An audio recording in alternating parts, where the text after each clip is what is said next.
Your Honour, if it pleases the Court, my name is Venario Initial A, and as my learned senior colleague has already mentioned, the Lighthouse owed a general duty of care to Mr. Gillies, and only as much as a small business enterprise would owe to a patron. In the New South Wales Court of Appeal case of Wagstaff and Haslam, it was found that this duty did not extend to protecting patrons against the deliberate wrongdoings of third parties. It was further found in that case that while it was foreseeable that some patrons would become aggressive, it did not mean that every licensed premises had to treat every drunk patron as a potential source of unprovoked violence. Furthermore, the fact that someone was drunk did not give rise to a duty to immediately remove them in order to protect other patrons. It was found that a licensee had to know, or ought to have known, that the person had an aggressive character when intoxicated. From the evidence presented, Andy stated that whilst Richard and Lena were a little bit rowdy when they arrived, and swearing a little, he did not believe that they posed any physical threat to others. In any case, Andy took action and both Richard and Lena were escorted from the premises. In the latter case, it was found that even if Haslam had taken steps to remove the assailants, the case would have failed on the issue of causation, as Mrs. Wagstaff had not shown that the removal of the assailants would have prevented the assault from occurring. Also, Your Honour, counsel for the defendant submits that it is now a well understood principle that a defendant's duty of care to visitors will generally not extend to a duty to protect visitors from third-party criminal acts over which the defendant exercises no control, as was set down in the case of Modbury Triangle Shopping in Ainsel. And thus, this breaks the chain of causation.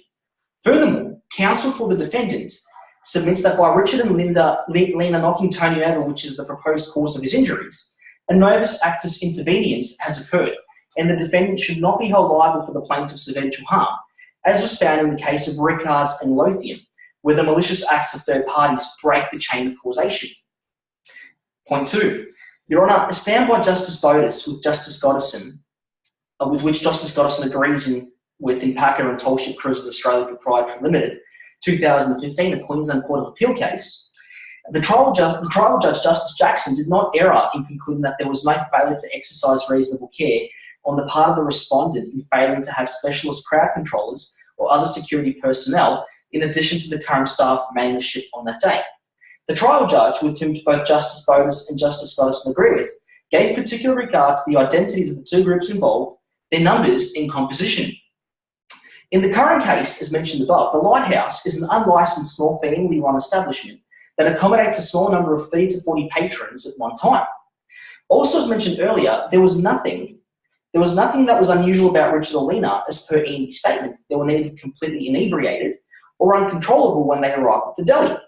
Your Honour, as found in the case of the Deals Palace and Mubarak, unless the risk of the plaintiff is one in which it could be foreseen was a risk of a kind that called for, as a matter of reasonable precaution, the presence or physical authority of bouncers or crowd controllers to deal with it safely, failure to provide security of that kind cannot be said to have caused the harm the plaintiff is alleging. Furthermore, in the New South Wales Court of Appeal case of Tab and Altus, the claimant did not employ security guards at the premises, and there was no suggestion that it should have done so. There was no suggestion in its history of some 19 years that indicated that security guards were necessary. Your Honour, there have been no previous incidents of violence between customers within the Lighthouse Delicatessen, and Sunday is typically a very quiet evening in both the deli and the precinct areas.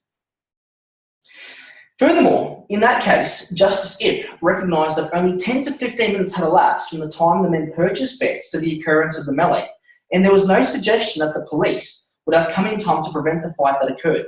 As such, in the current case, Andy pressed the speed dial on his phone, alerting the police to a disturbance at the Lighthouse. However, no more than a few minutes passed between Andy alerting the police and the plaintiff being knocked over by Richard and Lena.